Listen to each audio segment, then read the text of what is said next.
Call for a motion to accept the consensus agenda as submitted. I'll second it. Anything to separate or discuss? If not, all those in favor, please say aye. Aye.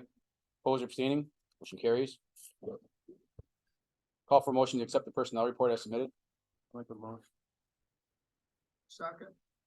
Anything to separate or discuss? If not, all those in favor, please say aye. Aye.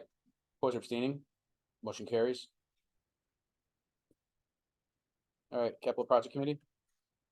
Well, I really don't have much more to talk about yet. We haven't, at the end, I don't know, you wanna.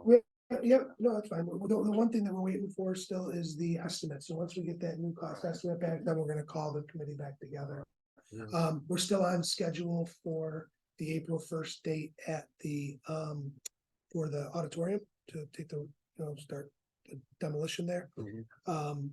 Probably happen by this, really start the end of April, but April 1 is still the target date. Colonial Village is still- Colonial Village is still working on the roof, but they're expected to be done before the bad weather. Audit committee. No, we have a meeting set for, I think the next month. Yep. October 4th. Policy. Policy committee, we met prior to this evening's board meeting and discussed several policies that will be on the next agenda for the first reading. All right, we're good. You have the internal claims audit report as an informational item there. Also some off the campus, fundraisers. Ex officio student members report.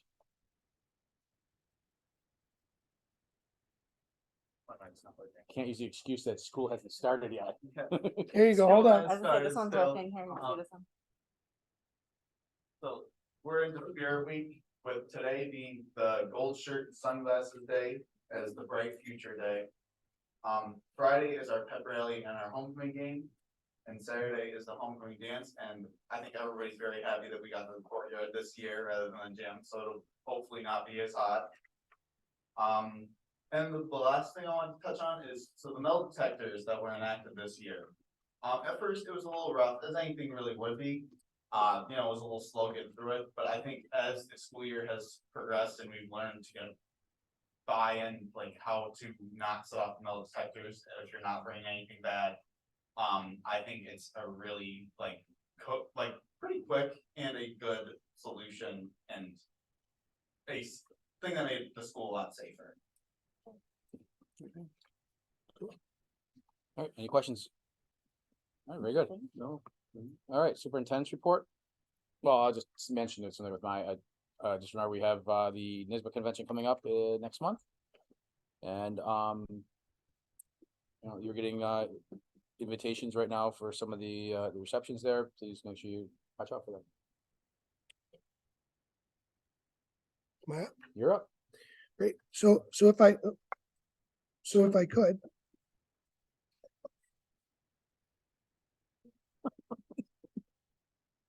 I'm glad he did that to me and not to you. Thank you for commenting on the weapons detectors. I absolutely agree. We've been over helping, with monitoring them, and we've seen that too. We've certainly seen that as students realize also that if they move to the second line, a lot of people congregate in that line that's closest to where the buses come in, right? If people move over to the second one, it really speeds it up. We were in before 7:45 today, which is the ultimate goal. Students that are in the line, you really see about 7:32 is when seems like a vast majority of the buses come and get them in there. We have also ordered some additional detectors, which will even speed the process up further. But we've been very happy. Thank you to the staff who have been involved. Our building administrators and staff have just done a really an incredible job of moving it along, understanding the little things that you can do to help move people through, avoiding bumping into the detectors. Every time you bump into them, they go off. You can't bump into them. So, taking the stuff one hand as one of our staff members and then handing it around the detector as opposed to having them put it into the little sliding table where they have to reach in, better chance that they're gonna bump it. It's made it really a world of difference. Our secondary line, so if you want to think of it, those of you who pass through customs, you have, you go through primary inspection if you're ever so fortunate, and you have to go over to secondary inspection.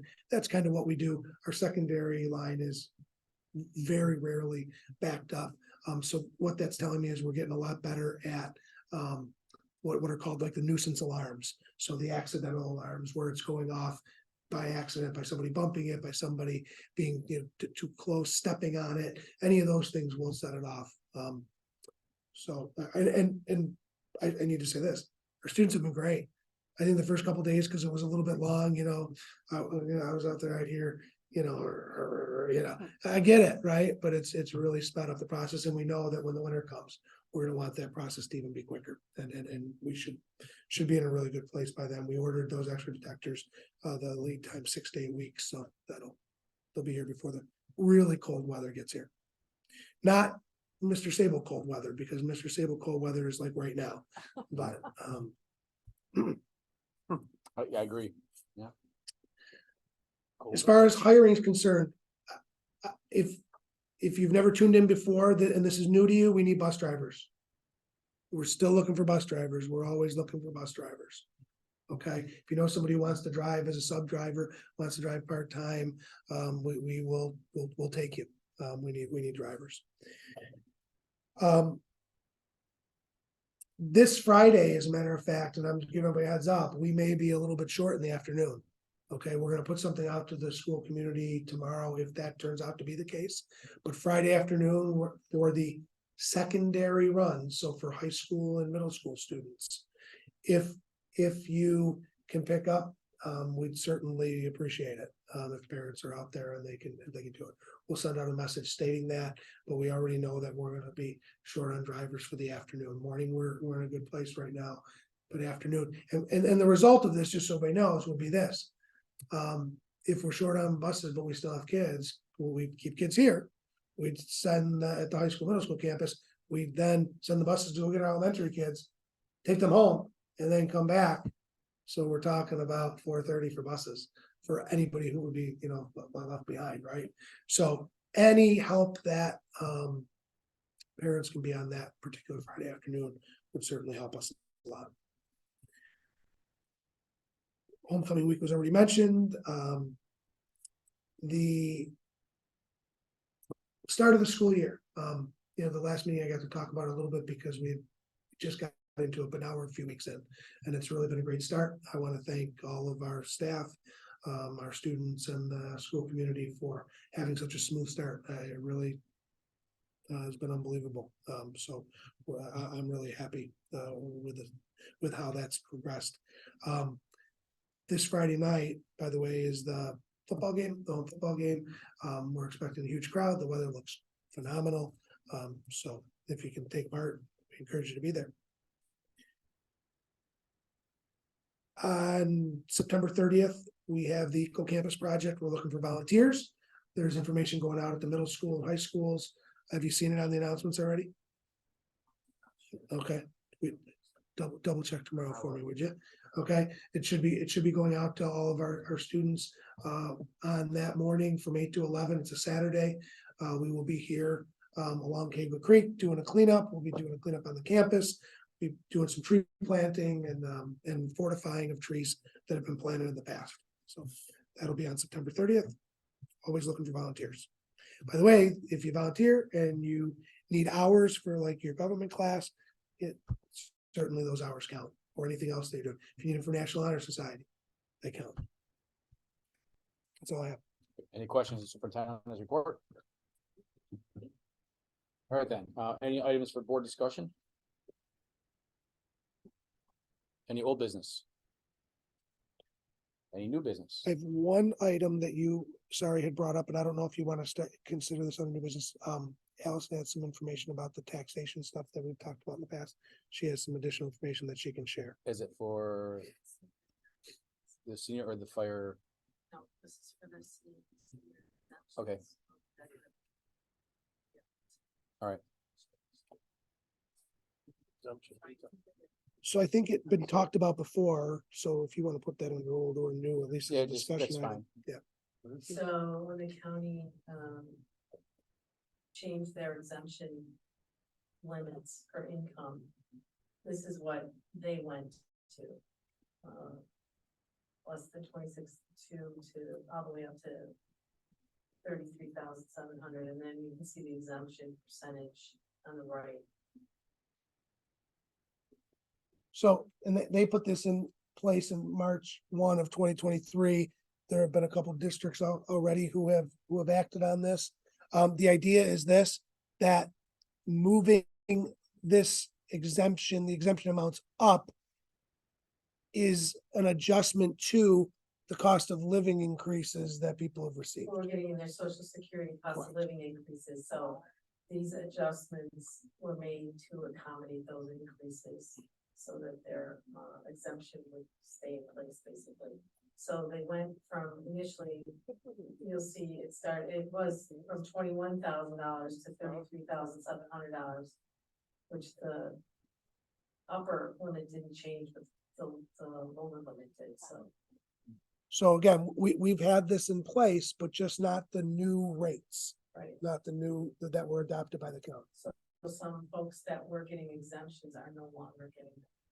So we're gonna adjust the maximum. to allow That's them. what we're asking you if you want to consider, and if you do, then you need a recommendation, a motion, all that, to adopt what the county did.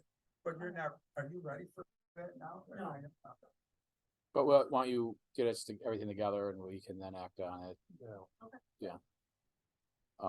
And the stuff for the firefighters exemption, Still waiting for some more information on that, so we have time, but we do do we need. need, cause I know, Mike Kislak has said that he'll go and call and lobby whoever he needs as he's the head of Yeah. the volunteer. If he has a way to gather that information, that it seems like, County's just waiting to find out how many, right, realistically, I don't know that you don't need that information to make your decision. It's just, I think there was a question of how many people would be affected in the district. And that's the information he does not have. Why don't I reach out to him and then he can reach out to the other chiefs that, that are, of each of the fire halls. that's, And then, 'cause that's I mean, right. that's the easiest way of getting it for us for that number. Do you want to do it? You want me to do it? I can do that. Okay. Then, because even if they, I mean, certainly this is a 100% board decision, but even if they can give you an approximate number, like if they can't give you an exact number, then at least you know kind of what you're dealing with, right? What the, impact might be, right? So, Impact. Was it like the military thing, there was 3 levels? Or is it just one? There's just one. Was like, It's like what, 12% or something or something. yeah, you can, I mean, you could pick a percent, You but can, yes, but we but I said think we were they- gonna go to the max. I know with the last Right, meeting that we right, had. which, so. yeah, All right, I will make sure I reach out to Mike Kislak then. All right, any other new/old business? All right, any public comments? Board member comments? All right, then I'll call for a motion to adjourn. So